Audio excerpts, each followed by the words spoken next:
Welcome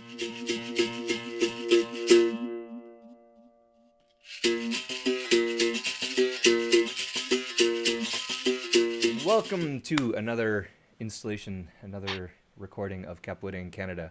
This time, we have gone out to the East Coast, since we've been spending a lot of our time with a lot of the Capoeira around the GTA and the Montreal and Quebec regions. Now we've got Cacuete from Capoeira Group Dendê in Halifax. So welcome, Cacuete. It's a pleasure Yeah, to thanks see for you and having me finally here. meet. Your for those of you who aren't familiar with Canadian geography, you're probably easily a day and a half drive from me, Yeah, I mean, or it's like possibly 2 days actually. for yeah, it's a solid 20 or so hours, depending on how often you stop or how fast you drive. Count on 20 to 24 and be pretty good time. Nice, nice. So Cacuete, just like all the other interviews, tell us how you got involved in capoeira. I've been doing capoeira since 2004, 2000 November 2003, I guess. And it was probably as a result of not having access to some of the other physical outlets. Like I had just, stopped being able to get on competitive hockey teams and baseball teams, kind of like aged out of minor sports. And I in my mind thought maybe martial arts is an outlet for this physical, like the physical energy that you used to satisfy me by playing those games. And it was just a good coincidence that at that time, that's exactly when my teachers, Mestre Azeitona, Professora Paula, had just moved to Halifax to start teaching capoeira here. They had been in Toronto for 1 year after moving there from Recife Mm-hmm. in Pernambuco in Brazil. And so the timing was just lucky in that way. I often remember that first time that I met them, went to a party at a mutual friend's house. Someone who was studying had started doing some classes with them, and but both Azetona and I brought our guitars because we're both guitar players as well as musicians in other ways, capoeira and otherwise. Yeah, and so I spoke no Portuguese at the time. He spoke just a little bit of English, but we played music together all night, and that was the beginning of Nice. a great friendship, a great mentorship that continues to this day for sure. That's kind of cool that you guys, through the music, you found a common language and were able to make a connection that is, well, we're what, 16, 17 years later, right? Yeah, it's true. I remember at the end of that party, my friend, it was like maybe, many people who have had the capoeira life have this experience of someone they met who loved it was trying to tell them about it. I mean, we've all been on both sides of that probably. Mm-hmm. So like this friend of mine, a mutual friend who was doing some capoeira was like, let me move the couch out of the way. Let me show you. It wasn't Azetona who was like, I teach, you should come and, it's like, he was just at the party with his guitar. But my friend, after, showing me some late night cartwheels and handstands and crashing into the walls and things, it's like, you should come on Sunday. You should come to a class on Sunday. And I said, oh, okay, I will. It sounds like a good idea. It's just what I need. And then he said, as I was walking away, he said, you'll never show up. And it was just that parting shot. It's like, I'm not only going to show up, I'm going to dedicate an enormous amount of energy to it for the Nice. next 16 years. Right on, right on. So that was, you said that was around 2003, 2004 when Messi Azatona moved there and you encountered them. How Yeah. has is there how has the academy evolved in Halifax? Is like was there, tell us more about the history of the academy there. Yeah, well, when Paul and Azatona came here and started teaching, they found, a handful of people who had had some capoeira experience prior. Halifax is a big university town, and Mm-hmm. there had been someone in town teaching capoeira prior to that.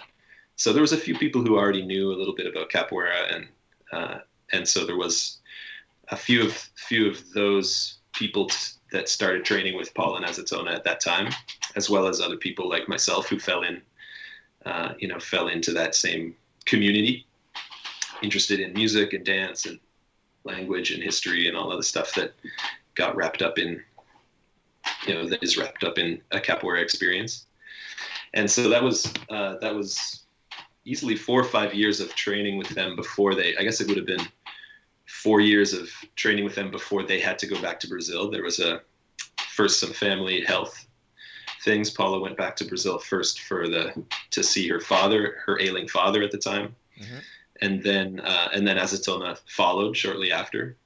And so because they had to be back in Brazil, it was at that time that they invited me to keep teaching classes to help sort of hold the group together by continuing to hold space for it and offer classes while they and at that time they were undergoing different attempts to come back to Halifax. So, we thought at the time maybe it would be a few weeks, a few months, maybe 6 months. It was really just it was really unknown, and turns out it's been more like 14 years of me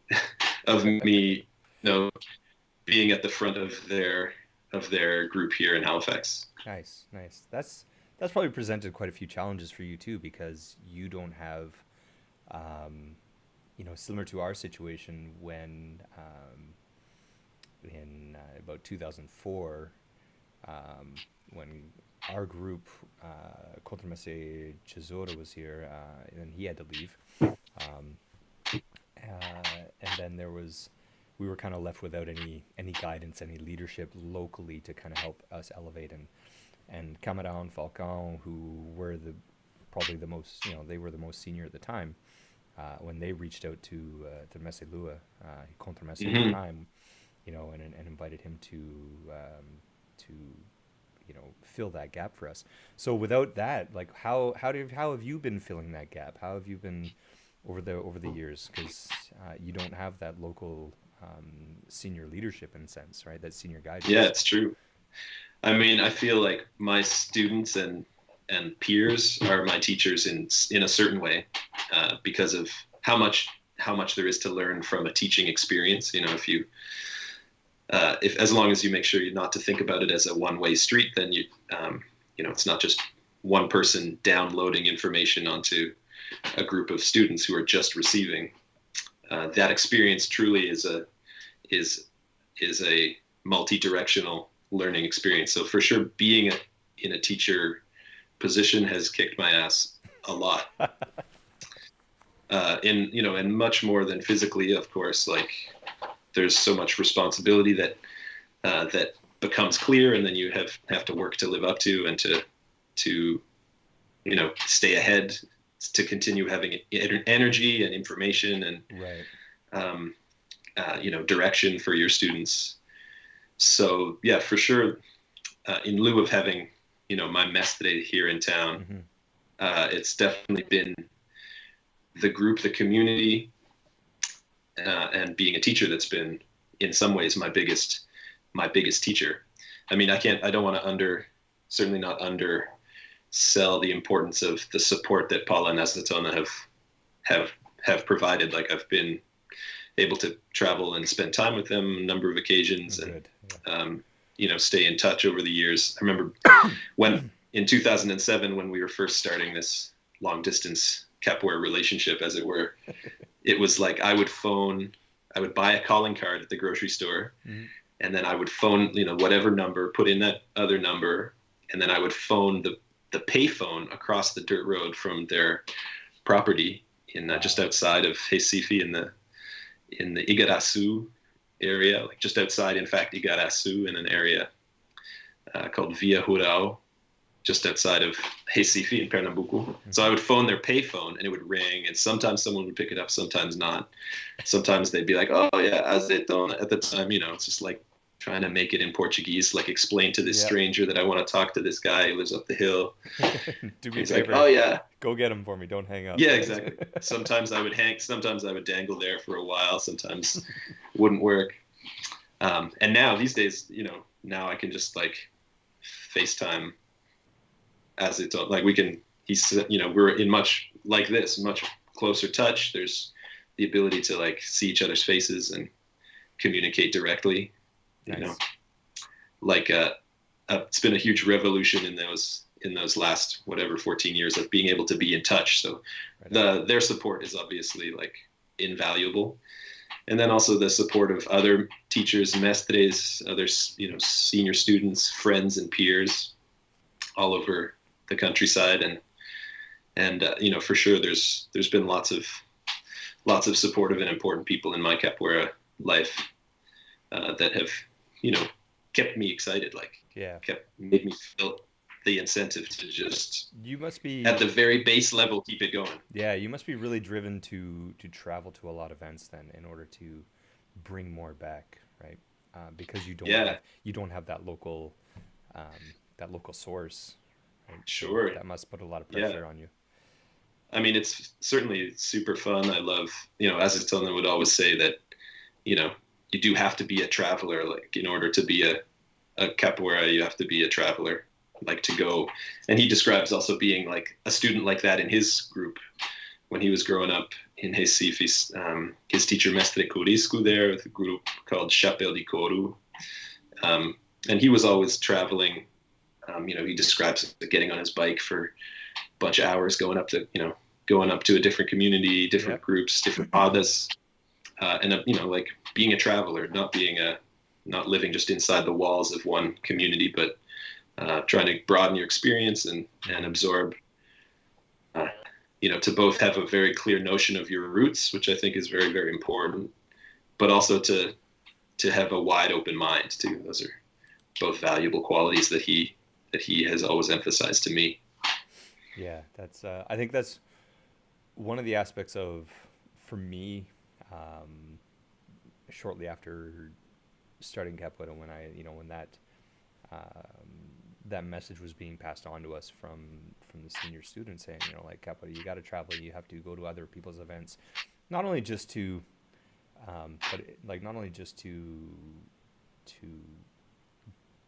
gain more experience and knowledge that then you can bring back to, in your case, to your students, and for me as well here, but also, making those connections and broadening your network of connections around, right? And I think, oh yeah, hugely. I think part of that, to me, it was one of the huge factors that has kept me within this martial art, because it's so, just that component, never mind all the rest of it, is so different from what is typical in any other commonplace martial arts academy on the street corner, right? Mm-hmm. Like you were saying, so being stuck in those four walls, that's it. That's all you know, right? Sure. Yeah. Well, capoeira is so social. Like, in a way, martial arts, the title martial art kind of doesn't quite, as if you're trying to explain capoeira to someone who's never seen it or heard about it or doesn't know any of the nuances of the thing, just calling it a martial art sort of undersells many aspects of it. But the social aspect is a large one. Like, it is so, it's a social ritual, maybe more important at some levels than its combat qualities, and so it's definitely something that I always thrived off of. It was an incentive to keep digging, like to keep showing up, like those social dynamics. That like, I really like that person, or I'm not sure I like that person, or wow, they're getting way better, way faster. Yeah, especially I want to keep up. You revisit places you haven't been to in a while, and you have those, you've made those connections, and you're like, yeah, like that person has changed drastically, not only maybe in physical ability, but just in the vocabulary of skill set they have, right? And you're just like, yeah, totally.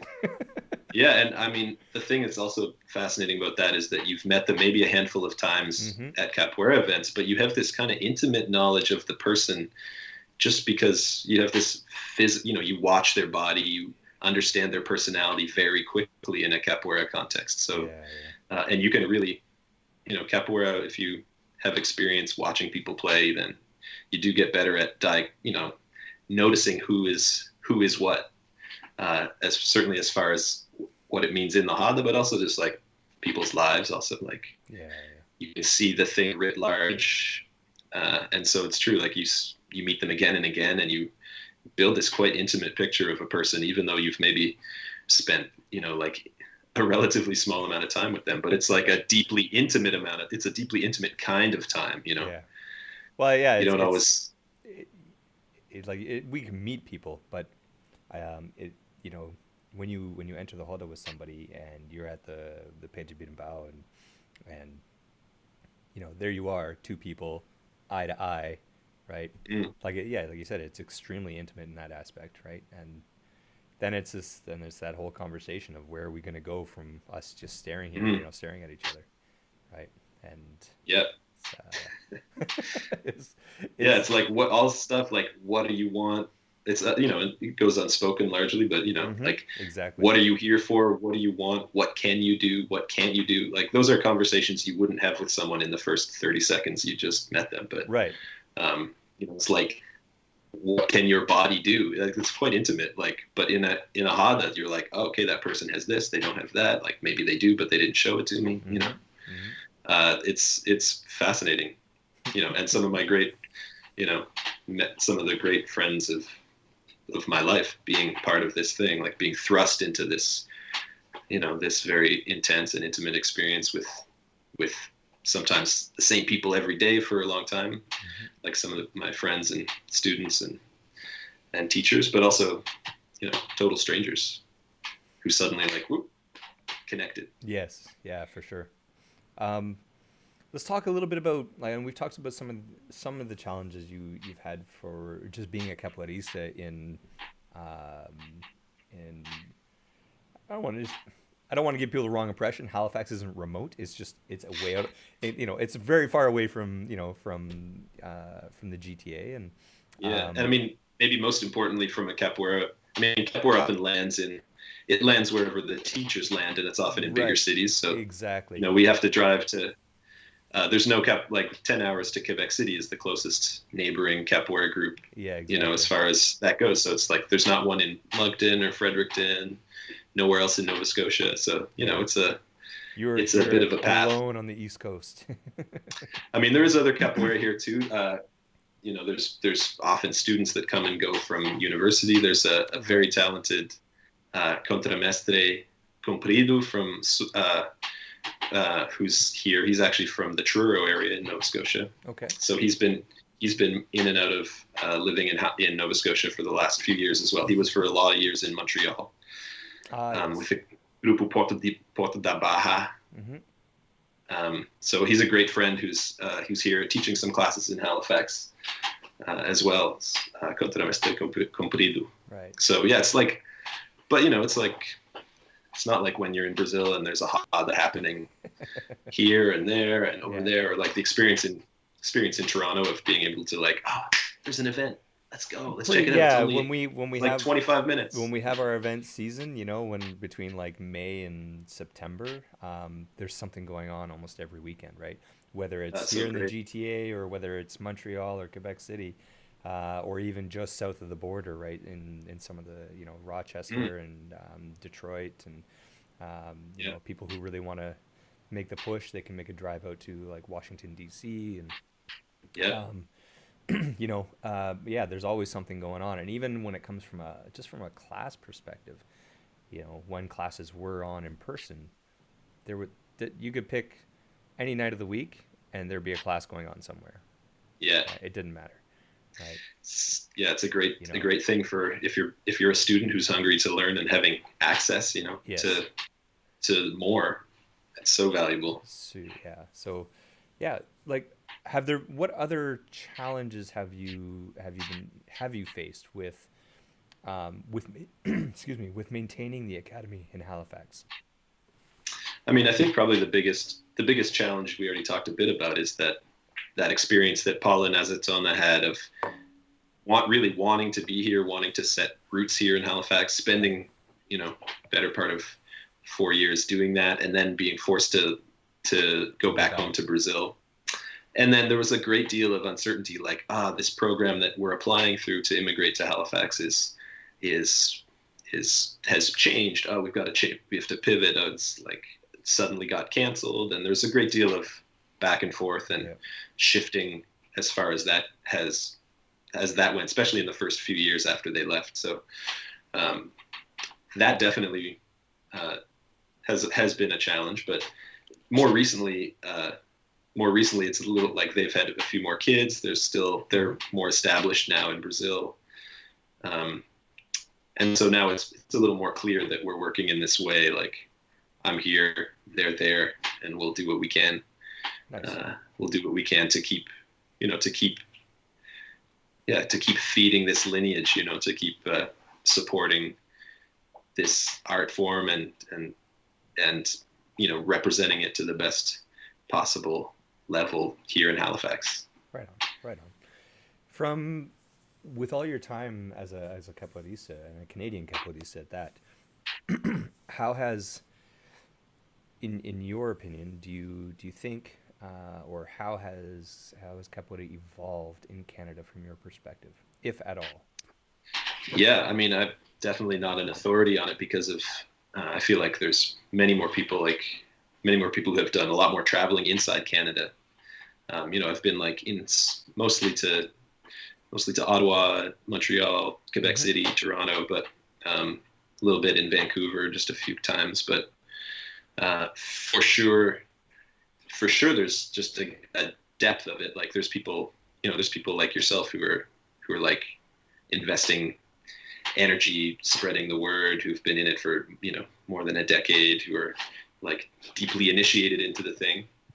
So if you flash back a decade or more, then there would be fewer of those people, who had Yeah. the chance to invest that time. Right.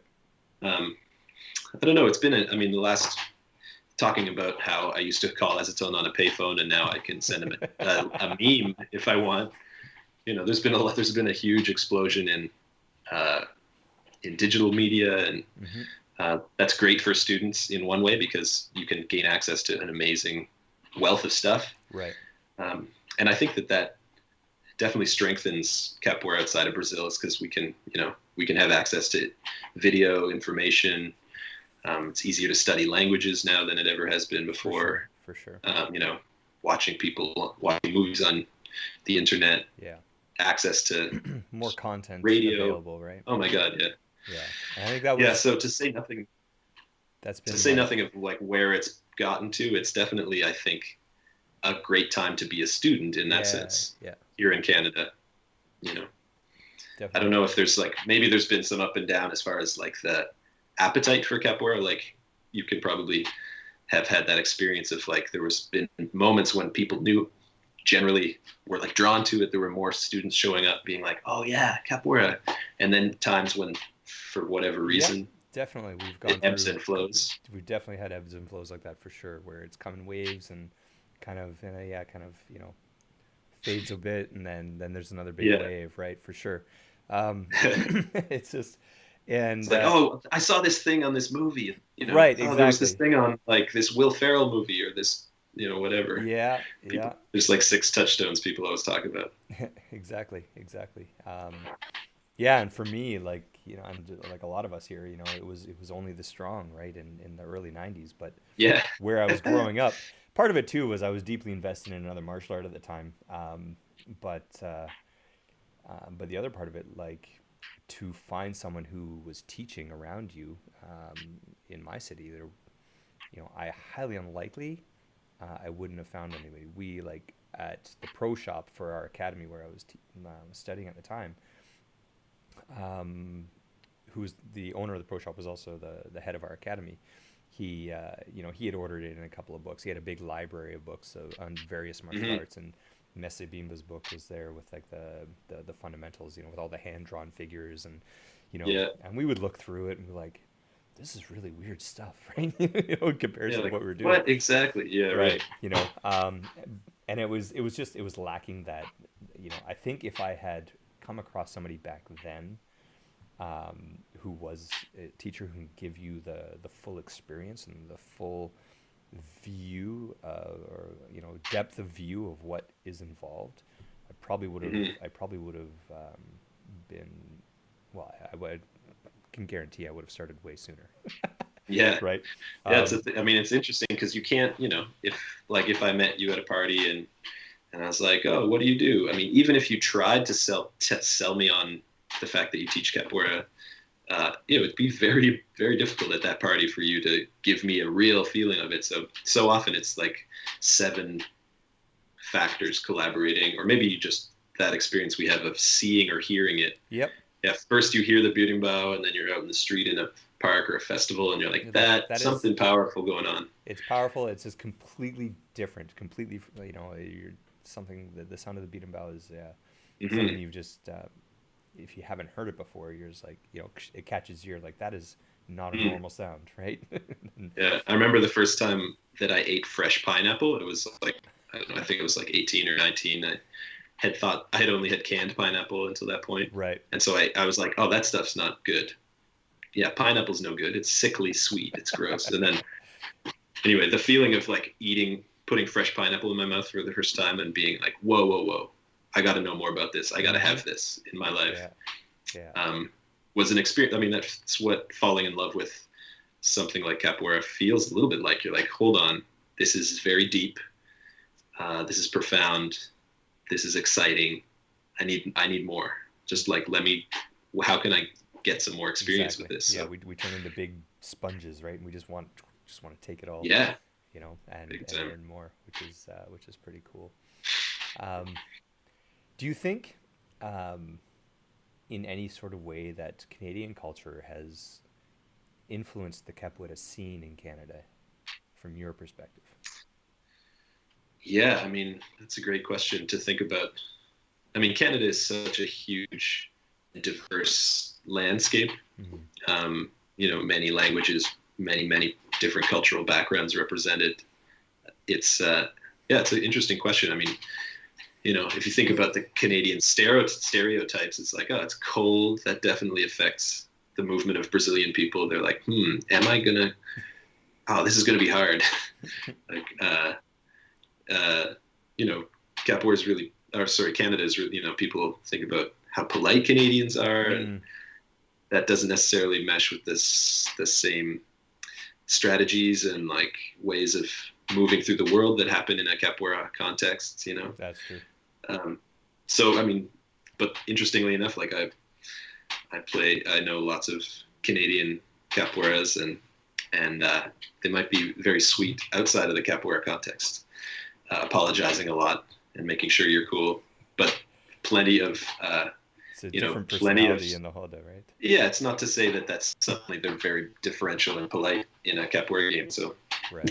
yeah, I don't know. I mean, I think about Canada uh, as we know it as being a place that's more welcoming than some other places to difference and diversity, and not we're not trying to maybe have such an assimilationist attitude about different cultural things. So uh, anyway, I hope that that's true of Canada in general. That's what I would like to be true about our country.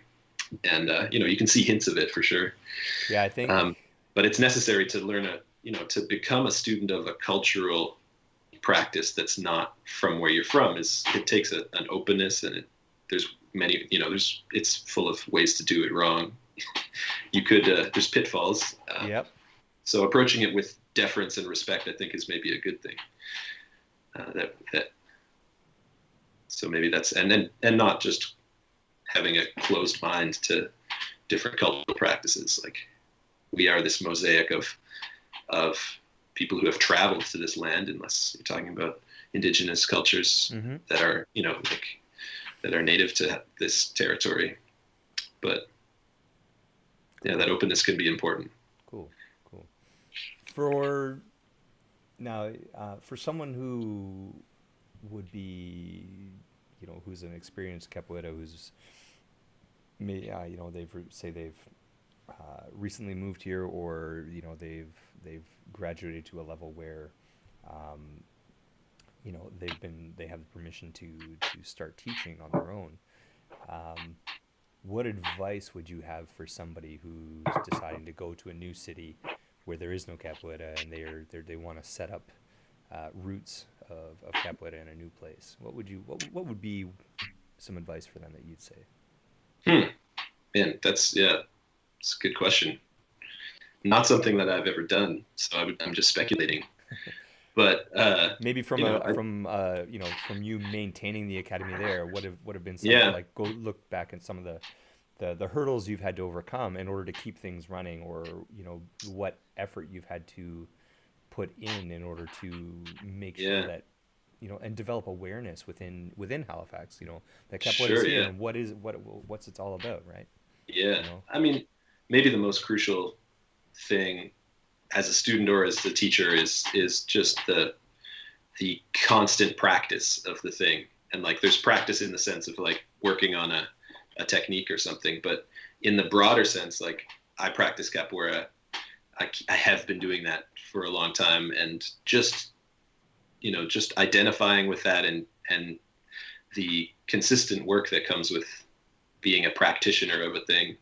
I think that is really like the linchpin, because you could say like be a good person or like be yourself, or but those things are going to happen naturally, and you just need to keep putting in the time, really. Like Yeah. Like, there have been lots of chances it could easily have been in a parallel universe where I got drawn in a different direction and wouldn't be sitting here on this call with you. But one thing I can say for sure, it's like talent, who knows, but like definitely have kept working, kept practicing. And I continuous think practice that and has, discipline yeah, in all the aspects, right? yeah, I mean, and that benefits, that really benefits, I think that has definitely benefited me. Like there have always, with, little, with, a few weeks here or there, a summer vacation or a Christmas break, there have been classes happening in Halifax since 2007 that I've been teaching. So it's like, that's, that constant practice is probably the most important thing. And then I think that then you give yourself a chance to express your charisma or your whatever kind of like particular talents that you have that you can transmit to your students, or that people might be interested in learning. Like if you're a great musician or really acrobatic, or like a great fighter who's really Yep. intimidating, or if you're just like that kind of luminous personality who draws people in and it creates a beautiful atmosphere everywhere you go. Like if you think, I can think about many different of my mentors and all those different characteristics that I was drawn to.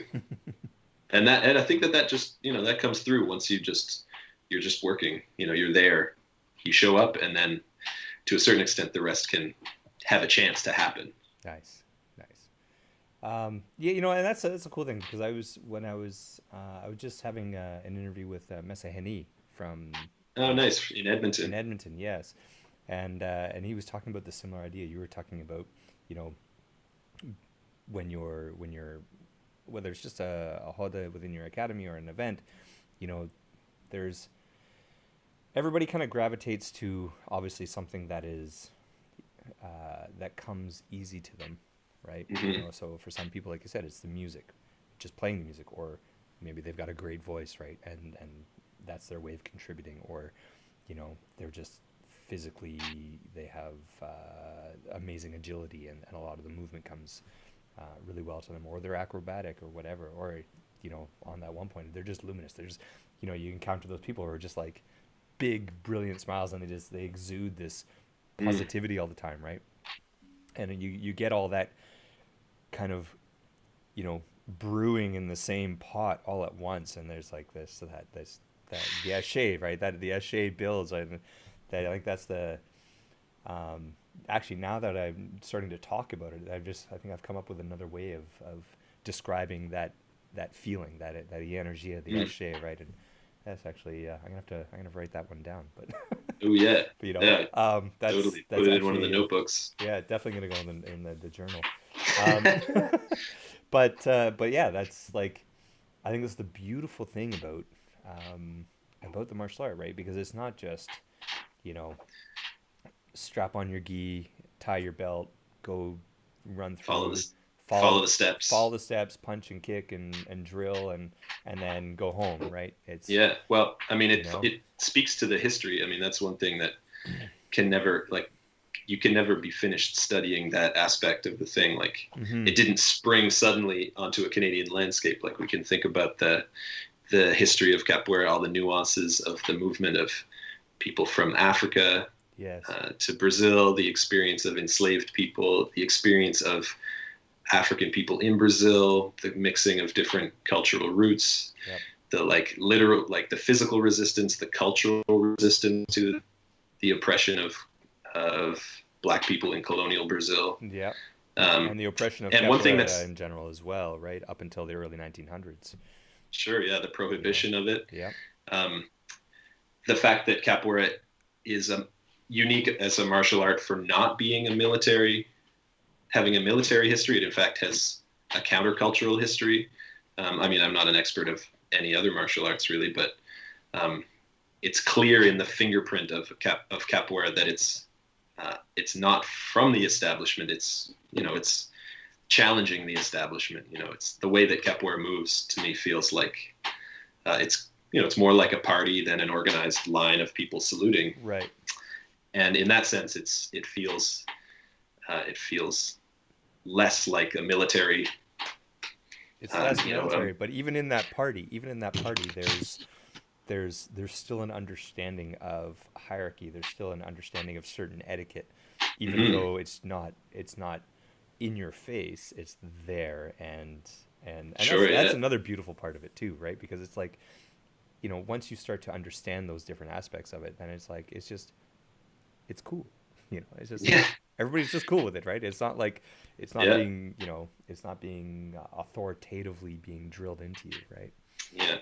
Which is One thing that you were saying about what Mestre Reni was talking about reminded me of this other quality, which is beautiful about capoeira, which is that since it's so diverse, you'll be given this opportunity to do something that is a strength if you're a musician already, or if you're good with languages, or if you're acrobatic or whatever. But it's because it's so diverse, like you will have another thing that it'll give you that won't be a strength. And it's like, here's your reward. You're good at this already. Right. Like you can rise on this wave here. Yeah. But at the same time, here's a thing which is going to be hard for you. For sure. And it's a beautiful thing that shows you both your strengths and your weaknesses. It's not like just one or just the other, because that wouldn't be as fruitful that way. Yeah, and even if you take the same idea from someone who wants to learn, they can look at one of those options or those dynamics that may come easy to them, right? And that's kind of their comfortable way of stepping into the academy, right? And then they can work on the other aspects that they're more uncomfortable with, but they still have a place they can go to be comfortable within the space. And it's not like stepping into some martial arts academy where you're completely out of your comfort zone and you have maybe 2 or 3 classes and you're like, what, this just isn't for me, right? Sure. Capoeira, you've got all those different possibilities where it's like you can always come back to that one space. What, I'm really happy here. This comes easy to me. I can come back to that.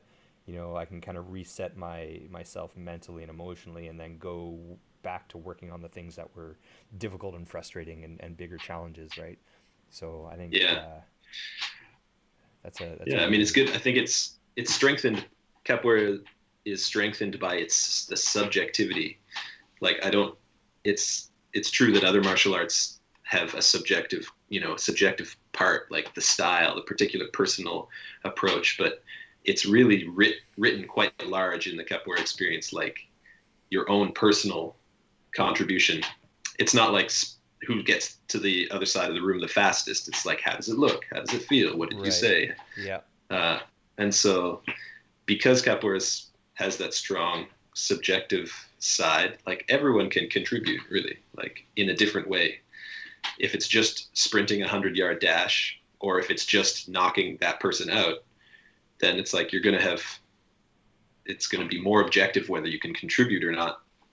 But in a capoeira hada, it's so social. Like children can participate alongside 250-pound adults, and people learn to discriminate and decipher what the moment demands as they become more experienced, and that way everyone plays together. Like no weight classes, no gender divisions. Like that's a beautiful thing about capoeira. And very rarely there's unless it's a formal event, we don't really.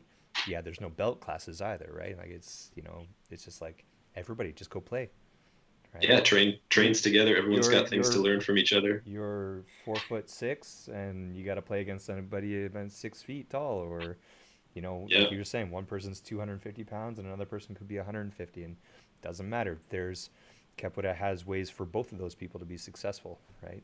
yeah.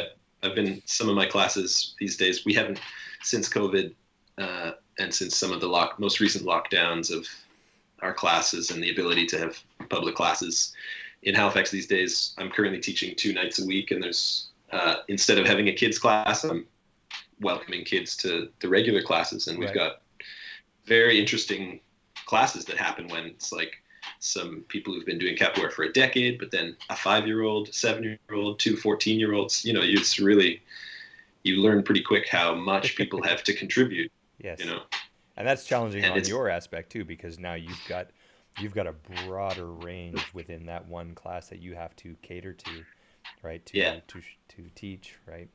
Um, but it's a fun puzzle, and it certainly is and it's a beautiful thing. I mean, I really think that I'm more and more interested in the subjective, the like what's between the lines quality. Like, if I inspire a student to engage in capoeira, they're gonna go home and practice. They're yes. gonna do bananeira against the wall. They're gonna do ponte. They're gonna practice kicks. They're gonna put in time, and then that side is gonna come for sure. But there's all this like fascinating gray area inside this art form. This like nuances that I think are as much to me the fascinating, exciting parts as it is like, oh, how flexible can you stay? Like, how fast is that movement? How many new pieces of vocabulary can you be comfortable with? Yeah, for sure.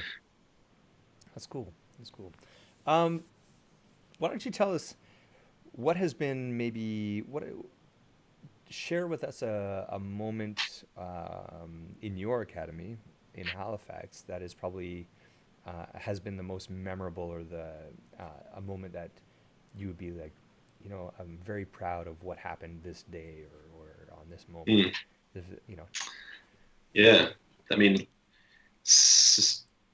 in some ways, there's just so many unremarkable days where something beautiful happens, and it's like it's Tuesday, it's another capoeira class in some cases, because we're it's a smallish group. It's like, oh, these are you know 9 out of 10 familiar faces. We've done this before, but there's so many times when something luminous happens, and those are in the spirit of just practicing again and again and again. That's something that's exciting when something beautiful and surprising still happens, even though there's so many. It's like it's another day of being part of this lineage. But in a more specific way, I remember when I can really remember the Hada, when it was like the last day that Azeitona was here. We had a Hada. We had started taking things off the walls of the actual physical space that we were using, and it was like some of the photos from that Hada are interesting. It's like you can see kind of like where the mirrors had been taken down, and right. it would.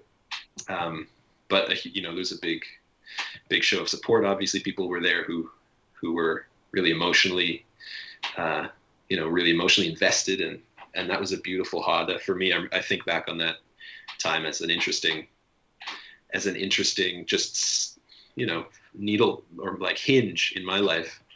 I remember in the middle of the Hada, Paula, who was already in Brazil, phoned, and I was in the other room like trying to talk to her. She's like, Ross, you're going to be teaching. Just remember, don't talk too much.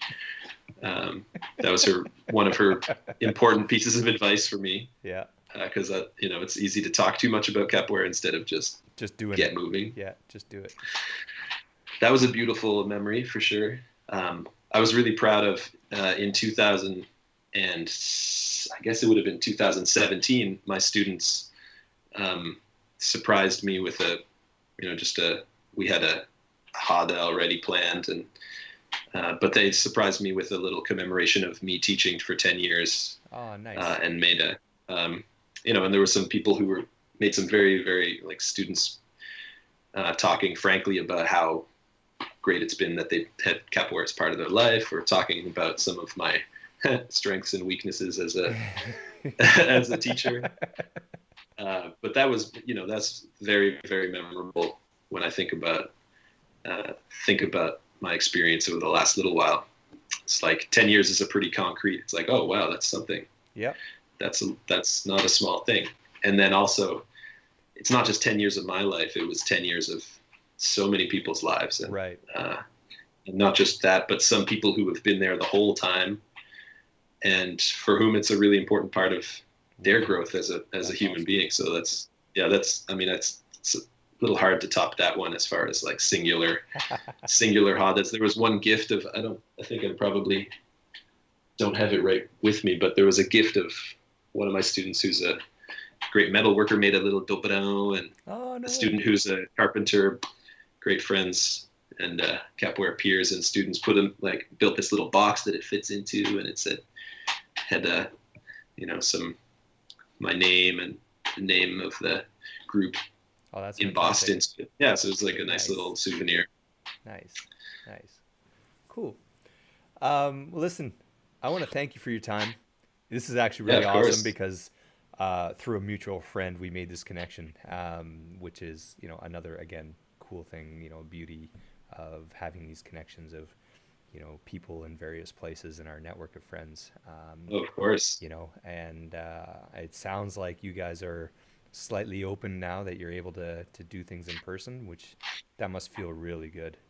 Oh my goodness, yeah, it's been yeah, we had a couple weeks in the fall and then it shut back down in December. Yeah. And then since midway through January, we've been able to have a couple classes a week.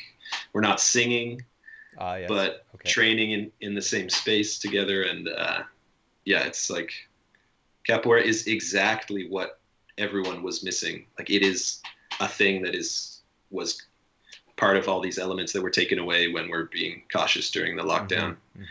Like, it's like the reverse of quarantine. I know. I think all the handshakes, all the singing, all the high fives, and I've been being close to people. I was talking to a few people, actually when I was interviewing Contra Mestre Pirata and even over the Christmas holidays, I was having a few conversations with Mestre Lua and a few others, and we're just saying, when things open up here in Ontario, the Roda in the Toronto is going to be it'll probably go for like 24 hours, and it will be 24 hours of just like volume at 11 sort of, right? Oh yeah. All of us are so bloody hungry to get back together. No kidding. Yeah, gonna be through the roof, yeah, tell me when that's happening. I want to be there. That would be awesome. Yeah, for sure. Absolutely. Yeah, definitely. Now that I've got your contact information, definitely gonna keep you in the loop. Oh my goodness, yeah, happy to hear about what's going on. And I can imagine Montreal and Quebec are gonna be the same. So really looking forward to when we can all interact in person again. It'll be so nice. But oh my God, yeah. But for now, it's a beautiful Saturday afternoon. I can see the sun still shining for you. It's still shining for me back here. I want to thank you for your time. Yeah, of course. For making yourself available so we can have this call, and stay safe, and we'll talk soon. Obrigado. Yeah, obrigado você, obrigado todo mundo que está ouvindo. Obrigado, salve todos os mestres de Pernambuco, salve Mestre Azeitona, Paula e a família toda, você e todo mundo também.